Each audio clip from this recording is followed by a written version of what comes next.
Hello and welcome to the IPSC Connect. I have with me a very special guest and a very renowned procurement leader in the region, Mr. Sulaiman Abdullah. Over 20 years of experience, he is Director Administrative Affairs at the Federal Tax Authority. He's also winner of many awards in the region. Welcome on board, Sulaiman. Thank you for joining us. Thank you, Ahmed, for the opportunity. Okay, so let's start with a few questions. What are the biggest challenges in digital procurement transformation today? Ahmed, I think the technology is not the problem. The problem comes with the change management, how we manage the change within the organization. And when we talk about the change management, we always focus on the process, people, and technology. I had the privilege, I share a story. I had the privilege of conducting a leadership and change management workshop for 3 days for one of the governments outside UAE. And in these 3 days, we were talking about change management strategies and the outcome of this change management and what we need to do and what are the challenges.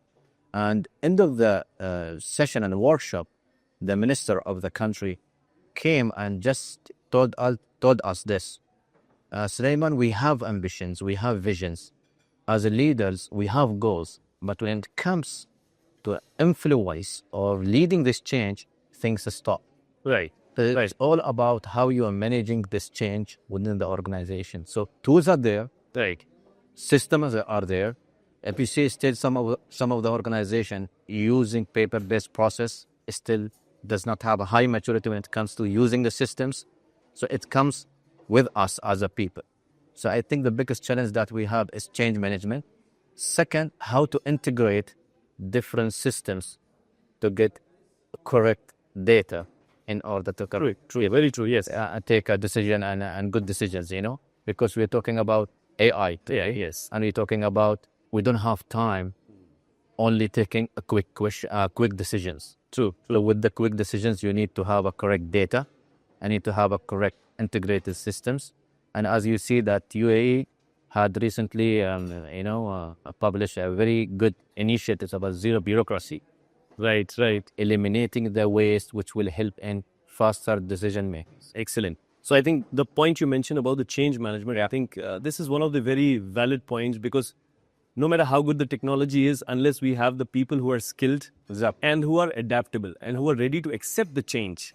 So yes, another thing I wanted to your thoughts on that.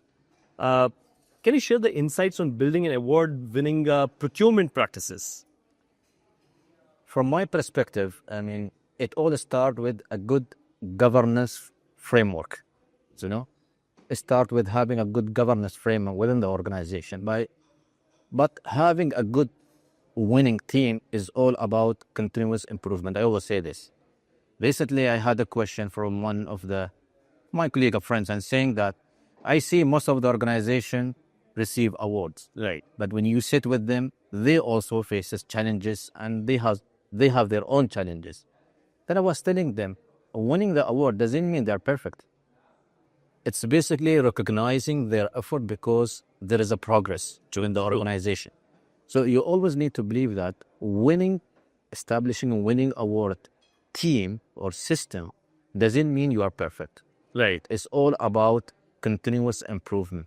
Always seek for improvement, no matter how small it is. True. So have a good governance, but focus on everyday improvement, every week improvement, every month improvement.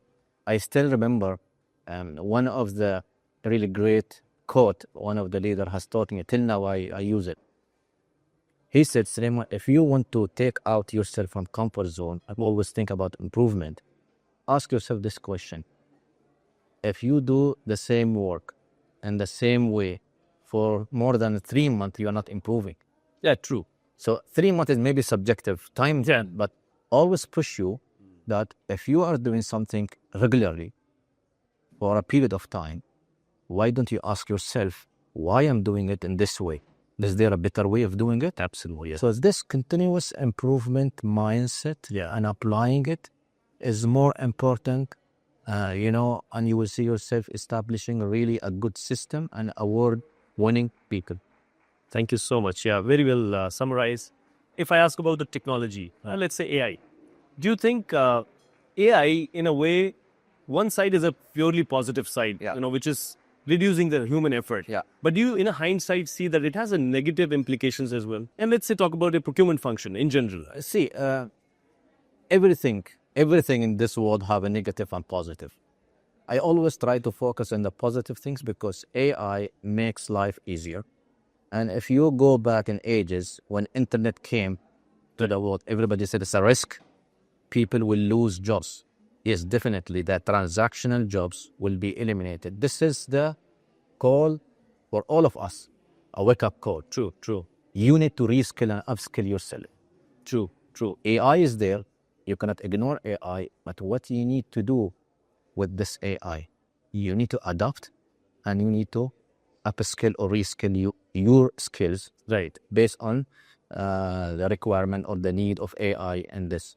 If you go and check the report that published in 2025 by World Economic Forum, and their top 10, I believe, skills demand or needed to be invested.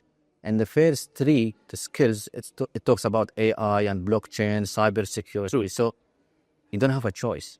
So we are not saying to procurement professional, you need to be an expert in AI, but you need to know about AI. You need to learn about adopting it. True. You need to learn about, you need to skill and reskill your team. True, true. You need to understand that you need to change the processes and procedures, Right. to adopt this. This is very important, I think, when it comes to technology and systems. The positive part is more important to think about, Absolutely. the negative. But in procurement, let's say, how do you validate the accuracy of the data?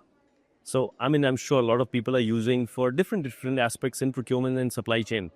But is there a mechanism? How do we validate the accuracy of this data, which is being driven by an AI? Let's say in this way, no matter how AI is matured, still, I'm talking till today, you need to have that human element. Absolutely, yes. Yes. So cleaning the data, the accuracy of data, I always say to people, it's all about actions. The more you use the data, the more you have analyticals. Yes, exactly. You can refine the data. But what's important is to understand, you need to go through the maturity assessment of your organization. True. Are you using really an automatic systems? Right. You cannot just bring an AI Yes. on one element of the systems and the whole ecosystem of your organization, even the procurement, is not mature. True, true. So the value is not clear, and you still have that problem of just focusing on one area and not making an accurate data-based decision. So talking about AI, it has a positive impact, and I believe focusing about what is the value that brings is more important. However, I'll share this, I think is very important in a broader aspect. Today we're talking about AI. Let's go back. Let's talk about the value and how things were driven in the world. Right. Before, it used to be driven by power. Organization, countries who has the power, regardless what's the power, money or power, whatever, they give instructions, you implement and you go through it. Now we are in the age where data-driven, AI came on table. Now, data used to be centralized, used by certain people, certain organizations. They have the power on that. Now, everyone has an access to ChatGPT, for example. Absolutely, yes. Everyone has an access to the data. Now, the issue is I was reading an article. Now, the problem is with this too much information in AI or in the website, what is true, what is wrong? True, absolutely. So what's happening is there will be time, from my perception, where things will be led by emotions. People will be seeking for authentic leaders. True.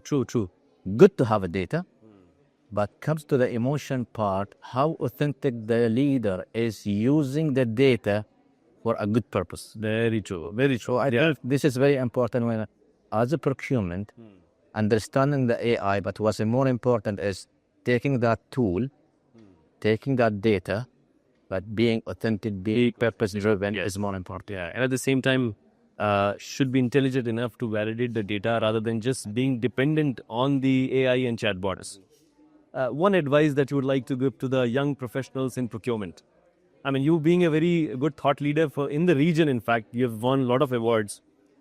What roadmap you suggest to the young professionals into procurement? Very good. As a procurement professionals, we are very good in data systems.